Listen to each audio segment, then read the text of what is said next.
Hi മച്ചാമാരെ, good morning. ഞാനിപ്പോൾ ബീഹാറിലെ ഡ്യൂട്ടിയൊക്കെ കഴിഞ്ഞിട്ട് നാട്ടിലേക്ക് പോയിക്കൊണ്ടിരിക്കുകയാണ് കേട്ടോ. 2020 മുതൽ 2025 വരെ ഞാനിവിടെ ബീഹാറിലുണ്ടായിരുന്നു. അപ്പോൾ ഈ 5 വർഷം ഇവരുടെ കൂടെ താമസിച്ചപ്പോൾ ബീഹാറിനെ കുറിച്ച് എനിക്ക് തോന്നിയിട്ടുള്ള കുറച്ച് കാര്യങ്ങളുണ്ട് ഈ വീഡിയോയിൽ ഞാൻ പറയണത്. ബീഹാറിനെ കുറിച്ച് ആര് വീഡിയോ ചെയ്യുമ്പോഴും അവിടുത്തെ നെഗറ്റീവ് സൈഡ് മാത്രമേ പറഞ്ഞ് ഞാൻ കേട്ടിട്ടുള്ളൂ. ഈ വളരെ പാവപ്പെട്ട കൃഷിക്കാർ, പിന്നെ ഭയങ്കര മോശമായിട്ടുള്ള ട്രാഫിക്, ഇങ്ങനെയുള്ള കാര്യങ്ങളൊക്കെ ഉണ്ട് കൂടുതൽ വീഡിയോയിലും കാണാൻ പറ്റണത്. പക്ഷേ ഇതിന്റെ വേറൊരു സൈഡ് ഉണ്ടോ ഞാൻ പറയണത്. ഇപ്പൊ ഈ പാടത്ത് കൃഷി ചെയ്യുന്ന ആൾക്കാരെ കണ്ട ഒറ്റ നോട്ടത്തിൽ നല്ല പാവങ്ങളായിട്ട് നമുക്ക് തോന്നുള്ളൂ. അവരോട് നമ്മൾ സംസാരിച്ചാലും നമുക്ക് അങ്ങനെ തോന്നുള്ളൂ. പക്ഷെ ഈ ഒരു കാര്യം നമ്മൾ ആലോചിക്കൂല. ഇത്രയും ഭൂമി അവരുടെ പേരിലുണ്ടെന്നുള്ള കാര്യം. ഇത്രയും പാവപ്പെട്ടവരാണെങ്കിൽ അവരുടെ പേരിലുള്ള സ്ഥലങ്ങളൊന്നും അവർ വിൽക്കാത്ത എന്താണെന്ന് ജസ്റ്റ് ഒന്ന് ആലോചിച്ച് നോക്കിയാൽ മതി. പിന്നെ ഈ പുറമ്പോക്കിലൊക്കെ താമസിക്കുന്ന കുറച്ച് ആൾക്കാരുണ്ട്, അവരുടെ കാര്യമല്ല കേട്ടോ ഞാൻ ഈ പറയണേ. പിന്നെ ഈ ഒരു മാർക്കറ്റ് കാണുമ്പോൾ ആർക്കാലും എന്താ തോന്നണേ, അത്യാവശ്യം കുറെ കടകളൊക്കെ ഉള്ള ഒരു മാർക്കറ്റ് അങ്ങനെയല്ലേ തോന്നുള്ളൂ. എന്നാൽ ഇത് അങ്ങനെയല്ല കേട്ടാ. ഇത് ഓരോ കടകളും ഓരോ വീടുണ്ടാ. ഇവരുടെ വീടൊക്കെ മിക്കതും ഈ കടകളുടെ അടിയിൽ അല്ലെങ്കിൽ ഇതിനോട് ചേർന്നിട്ടൊക്കെ ആയിരിക്കുള്ളൂ. ഈ വീടുകളുടെ എൻട്രൻസ് മാത്രമേ ചെറുതായിട്ടുള്ളൂ കേട്ടോ. ബാക്കി എല്ലാ സൗകര്യങ്ങളും ഉണ്ട് ഈ വീട്ടിലൊക്കെ. നമ്മുടെ നാട്ടിലൊക്കെ മിഡിൽ ക്ലാസ്സുകാരായിട്ടുള്ള ആൾക്കാർ വരെ വീടിനൊക്കെ വേണ്ടിയിട്ട് നല്ലൊരു എമൗണ്ട് വേസ്റ്റ് ആക്കി കളയുന്നുണ്ട്. പക്ഷെ ഇവര് പൈസ വേസ്റ്റ് ആക്കാണ്ട് ആ പൈസ ഇൻവെസ്റ്റ് ചെയ്യാനാണ് ശ്രദ്ധിക്കുന്നത്. ദൈപ്പി കാണുന്ന അത്യാവശ്യം വലിപ്പമുള്ള ഒരു വീടിന്റെ എൻട്രൻസ് ഈ കടയുടെ ഉള്ളിൽ കൂടെ ഉണ്ട്. പിന്നെ ഇവിടുത്തെ ട്രാഫിക്കിന്റെ കാര്യം ബാക്കിയുള്ള സ്റ്റേറ്റുകളെയൊക്കെ വെച്ച് കമ്പയർ ചെയ്ത് നോക്കുമ്പോൾ ഏറ്റവും മോശമായിട്ടേ നമുക്ക് തോന്നുള്ളൂ. പക്ഷെ ഈ ഒരു ട്രാഫിക്കിൽ ഇവർ നല്ല ഹാപ്പിയാണ്. അതിന് മെയിൻ ആയിട്ടുള്ള കാരണം ഇവിടെ പ്രത്യേകിച്ച് ഒരു റൂൾസ് ഒന്നുമില്ല. നമുക്ക് ഇഷ്ടമുള്ള പോലെ വണ്ടി ഓടിക്കുക. അങ്ങനെ കാര്യമായിട്ട് റൂൾസ് ഒന്നും ഇല്ലാത്ത കാരണം ഇവർക്ക് വലിയ ഫൈനൊന്നും കൊടുക്കേണ്ട ആവശ്യമില്ല. നമ്മുടെ നാട്ടിൽ ഫൈനൊക്കെ ആയിട്ട് നമ്മൾ എത്ര രൂപ കൊടുക്കുന്നുണ്ടെന്ന് ആലോചിച്ച് കഴിഞ്ഞാൽ മനസ്സിലാവൂട്ടാ. ഇത്രയും ഫൈനൊക്കെ കൊടുക്കാൻ പറ്റിയ ഒരു വരുമാനം നമ്മുടെ നാട്ടിലെ ജോലികളിൽ ഇപ്പൊ കിട്ടുന്നുണ്ടോ എന്നുള്ള കാര്യം സംശയം ഉണ്ടാ. എല്ലാരും പറയണത് ഇവരെ വെച്ചൊക്കെ കമ്പയർ ചെയ്യുമ്പോൾ നമ്മുടെ നാട്ടിലൊക്കെ ശമ്പളം വളരെ കൂടുതലാണെന്നാണ്. പക്ഷെ സത്യത്തിൽ ഇവരുടെ ലൈഫ് സ്റ്റൈൽ വെച്ചിട്ട് ഇവർക്ക് ഈ കിട്ടുന്ന ശമ്പളം വെച്ച് തന്നെ നന്നായിട്ട് ജീവിക്കാൻ പറ്റും. ഈ പുള്ളി പറയുന്ന കേട്ടാ, ഞാൻ പറയണത് സത്യമാണെന്ന് നിങ്ങൾക്ക് മനസ്സിലാവൂട്ടാ. कितना कमाई लेते भाई?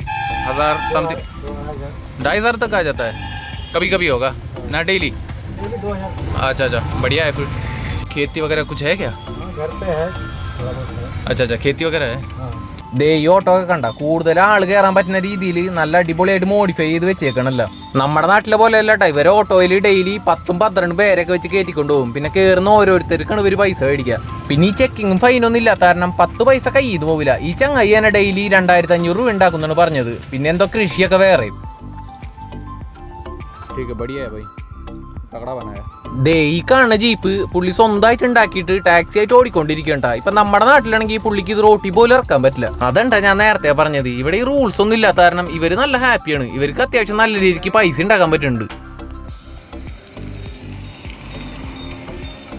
പിന്നെ ആൾക്കാർ ഇഷ്ടം പോലെ വണ്ടികൾ മോഡിഫൈ ചെയ്തിട്ട് ഇഷ്ടമുള്ള സ്ഥലങ്ങളിൽ കച്ചവടം നടത്തുന്നുണ്ട് കേട്ടാ. എവിടെയോ ഒരു കുഴപ്പമില്ല. പിന്നെ ഇവരുടെയൊക്കെ വീടുകളിൽ അധികം മെമ്പേഴ്സ് ഉണ്ടാവട്ടാ. ഇതിൽ പ്രായമായ ഒരു കൃഷിയൊക്കെ നോക്കി വീട്ടിലിരിക്കും. ബാക്കിയുള്ള ഒരു കേരളത്തിലും പുറത്തൊക്കെ പോയി പൈസ ഉണ്ടാക്കിയിട്ട് അവർക്ക് അയച്ചു കൊടുക്കും. ഇവിടുന്നൊക്കെ നമ്മുടെ നാട്ടിലൊക്കെ വന്ന് പണിയെടുക്കുന്ന ആൾക്കാരിൽ ഭൂരിഭാഗം പേർക്കും നല്ല സ്വത്തൊക്കെ ഉള്ള ആൾക്കാരാണ്. പിന്നെ എത്ര വലിയ തിരക്കുണ്ടെങ്കിലും ഇവർ നല്ല സമാധാനമായിട്ടുണ്ട് ഓടിച്ചു പോകണം. ചെറിയ രീതിയിലുള്ള തട്ടുമുട്ടും ഇവർ ശ്രദ്ധിക്കുക പോലും ഇല്ല. ദേ നേരത്തെ കണ്ട മാർക്കറ്റിന്റെ ഒക്കെ തൊട്ടടുത്ത് തന്നെ ആയിട്ടാ ഈ ഗയ എയർപോർട്ട്. ഇതിന്റെ അങ്ങോട്ട് ഏരിയ കഴിയുമ്പോ നമുക്ക് നേരത്തെ കണ്ട സ്ഥലമാണെന്ന് തോന്നുക പോലും ഇല്ല കേട്ടോ. എയർപോർട്ട് അങ്ങോട്ട് കഴിഞ്ഞാൽ പിന്നെ അങ്ങോട്ട് നല്ല അടിപൊളി റോഡുകളുണ്ടുള്ളത്. ബുദ്ധന്റെ കുറച്ച് അമ്പലങ്ങളുണ്ട് ഇതിനായിട്ടുള്ള മെയിൻ ആയിട്ടുള്ള കാരണം.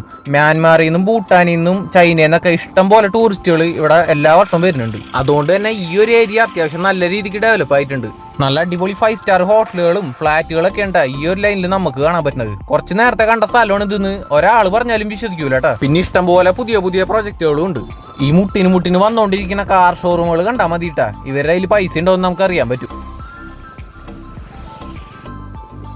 ദേ ഈ വഴി ഇവിടുത്തെ ഫേമസ് ആയിട്ടുള്ള ബോധഗയ ടെമ്പിളിലോട്ടുള്ള കേട്ടോ. ഇവിടുന്ന് അങ്ങോട്ടുള്ള അമ്പലങ്ങളും ഹോട്ടലുകളൊക്കെ ഒരു ചൈനീസ് മോഡലിലുണ്ടാ നമുക്ക് കാണാൻ പറ്റുന്നത്. എല്ലാ വർഷവും ഇഷ്ടം പോലെ ടൂറിസ്റ്റുകൾ ഇവിടെ വരാറുണ്ട് കേട്ടാ. ഈ ഭാഗത്തുള്ള ഹോട്ടലുകളുടെയും ഷോപ്പുകളുടെ ഒക്കെ മെയിൻ ആയിട്ടുള്ള വരുമാനം ഈ അമ്പലങ്ങളും കണ്ട. ഇതൊക്കെ നല്ല ചൈനീസ് മോഡലിലുള്ള നല്ല അടിപൊളി ഹോട്ടലുകളുണ്ട് കേട്ടോ. ഇവിടെയൊക്കെ എവിടെ നോക്കിയാലും പണികൾ നടന്നുകൊണ്ടിരിക്കുന്നുണ്ട്. ഇഷ്ടം പോലെ ബിൽഡിങ്ങുകൾ വന്നുകൊണ്ടിരിക്കുന്നുണ്ട്. ഇവിടെയൊക്കെ ഡെവലപ്മെന്റ് നല്ല അടിപൊളിയായി നടന്നുകൊണ്ടിരിക്കുന്നുണ്ട്. അപ്പൊ ഇത്രയും കാലം ഇവരുടെ കൂടെ ചെലവഴിച്ചപ്പോ മെയിനായിട്ട് ഈ കുറച്ച് കാര്യങ്ങളുണ്ട് എനിക്ക് മനസ്സിലായത്. മെയിനായിട്ട് ലൈഫ് സ്റ്റൈൽ കണ്ടിട്ടും വേഷം കണ്ടിട്ടും ഇവരെ വിലയിരുത്താൻ പറ്റില്ല. ഇവർ ഈ വിദ്യാഭ്യാസത്തിന്റെ കാര്യത്തിൽ പുറകിലാണെങ്കിലും പൈസ മാനേജ് ചെയ്യണ കാര്യത്തിലൊക്കെ നമ്മളെ കാട്ടി ഒരുപാട് മുന്നിലാണ്. പിന്നെ മെയിനായിട്ടുള്ള കാര്യം ഇവരിവിടെ ഹാപ്പിയാണെന്നുള്ളതാണ്. ഞാൻ ഈ പറഞ്ഞ കാര്യങ്ങളോടുള്ള നിങ്ങളുടെ അഭിപ്രായം ഉറപ്പായിട്ടും കമന്റ് ചെയ്യണം കേട്ടോ.